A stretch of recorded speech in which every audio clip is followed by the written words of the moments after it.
Сәлеметсіздер ме балалар, бүгінгі сабаққа қош келдіңіздер. Сабағымызды бастамастан бұрын каналымызға тіркеліп, сабақ ұнап жатса лайк басып, сұрақтарыңыз болса комментарий бөліміне жаза өтіңіздер. Міндетті түрде жауап қайтаратын боламыз. Бүгін біз сіздермен 79-шы сабақ септік жалғауының емлесі атты тақырыпты өтетін боламыз. Бүгінгі сабақта мәтін мазмұны бойынша шешім табуға бағытталған сұрақтар құрастыратын боламыз, және де септік жалғаулардың қалай жазылатынын білетін боласың.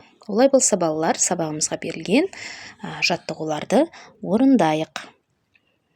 74-ші жаттығу мәтінді тыңда. Адамды табиғаттағы адамнан бөліп қарауға болмайды.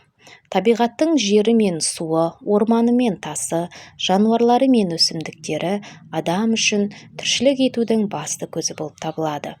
Сондықтан табиғатты туған анаңдай көріп, туған ұлыңдай қорғауың қажет. Оған бабаңдай табынуың керек.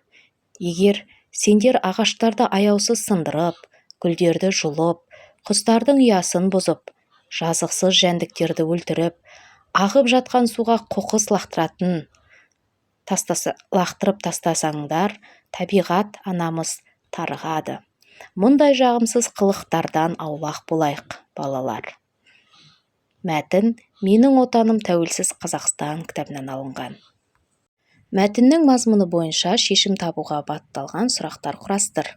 Егер табиғатты қорғамаса, қандай апатты жағдай болуы мүмкін? Егер орман өртеніп жатқан болса, не істейсің? Балалардың суға қоқыс тастағанын көрсең, не істейсің?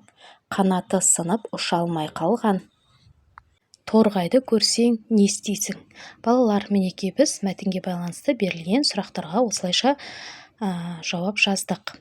75-ші тапсырма: жұмбақты оқып, жатқа айт, шешуін тап. Екі ішек бар далада, ауылда жалғар қалаға. Екі ішекпен зулайды ел, жауында да, дауылда. Жұмбақтың шешуі балалар реалист екен. Зат есімдерді тауып, қай септікте тұрғанын айт. Бұл жердегі зат есім балалар далада. Далада сөзі қайда деген сұраққа жауап береді. Жатыс септігі. Ауылды табыс септігі. Қалаға батыс септігі. Қаланы табыс септігі. Ауылға барыс септігі. Ішекпен көмектес септігі. Жауында бұл жатыс септігі. Дауылда бұл жатыс септігі. 76-шы тапсырма: берілген зат есімдерді екі түрлі септікке қойып, жақшадағы сөзбен тіркестіріп жаз.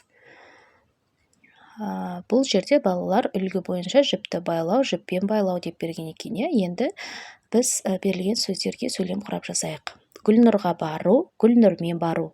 Жіпке байлау, жіппен байлау. Қолды жуу, қолмен жуу. Әнмен айту, әнді айту.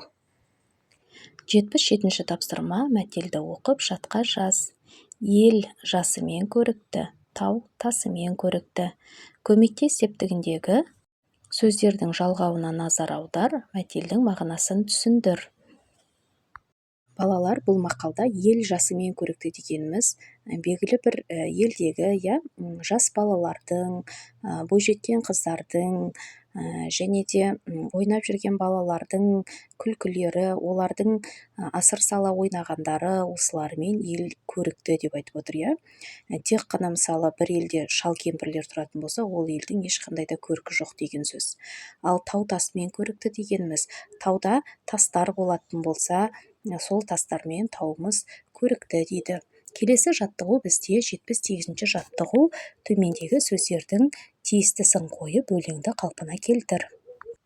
Өз отаным маған күн, мен басқаны ұқпаймын, әкем менен анамның айтқанынан шықпаймын. Өлеңнің авторы Тұманбай Молдағалиев. 79-ші жаттығу: көп нүктенің орнына тиісті септік жалғауын қойып, сөйлемдерді көшіріп жаз. Балалар, мінекей көп нүктенің орнына тиісті сөздерді қойып, сөйлем құрастырып жазып қойдық. Ол былайша шықты: табиғаттан адамды бөліп қарауға болмайды. Суға қоқыс тастама. құстардың ұясын бозба. Бұл оқиғаны журналдан оқыдым. Олай болса балалар, келесі бізге 80-ші тапсырма берілген екен. Табиғатты қорғайық нұсқаулығын толықтыр. Ағашты кеспе, гүлді жұлма, қоқыс тастама, суды ластама, орманды өртеме, көгалды таптама. Осымен балалар, біздің бүгінгі сабағымыз сіздермен аяқталды. Сабаққа зер салып тыңдағандарыңызға рахмет. Келесі сабақта сіздерді Зерек бала каналында күтеміз. Олай болса, келесі сабақта кездескенше сау саламатта болыңыздар.